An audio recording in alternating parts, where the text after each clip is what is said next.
রাতের অন্ধকারে বেরমজুরে ঝাঁটা হাতে সন্দেশখালীর মহিলারা সোমবারের পাশাপাশি মঙ্গলবার রাতেও দেখা গেল একই ছবি। বেরমজুরের বটতলা এলাকায় ঝাঁটা হাতে গ্রাম পাহারা দিচ্ছেন মহিলারা। তাদের একটাই শপথ, এলাকায় কোনো তৃণমূলের নেতা এবং পুলিশ কর্মীকে ঢুকতে দেওয়া হবে না।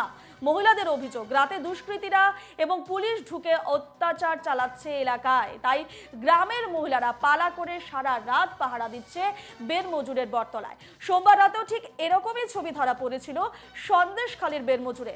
ঝাঁটা হাতে গ্রাম পাহারা দিতে রাস্তায় নেমেছিলেন মহিলারা।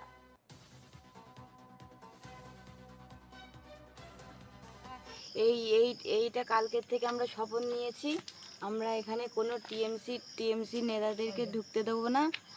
আর হচ্ছে কোনো রাজ্য পুলিশকে আমরা এখানে ঢুকতে দেবো না।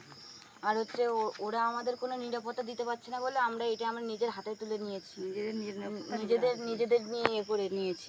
আমরা এইটা কালকের থেকে আমরা শপথ নিয়েছি, আমরা এখানে কোনো টিএমসি নেতাদেরকে। এ নিয়ে আমরা বিস্তারিত জানবো। ফোন লাইনে রয়েছেন আমাদের প্রতিনিধি সঞ্জীব সরকার। সঞ্জীব, আমরা দেখলাম যে সোমবারের পর মঙ্গলবার রাতেও একই ছবি, অর্থাৎ মহিলারা, সন্দেশখালীর মহিলারা ঝাঁটা হাতে রাত পাহারায় বসে রয়েছেন। কি ছবি সেখানে এখন?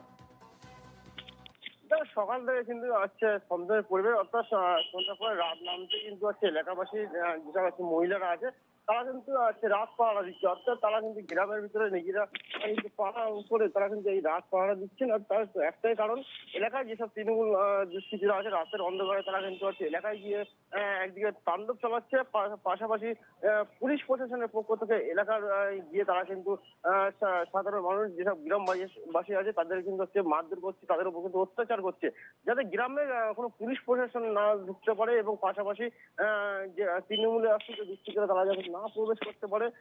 তাই জন্য কিন্তু হাতে ঝাঁটা এবং লাঠি নিয়ে তারা কিন্তু পালা করে করে তারা কিন্তু বেরমজুর এলাকার বটতলা এলাকায় মহিলারা তারা কিন্তু এইভাবে কিন্তু রাত পাহারা দিচ্ছে।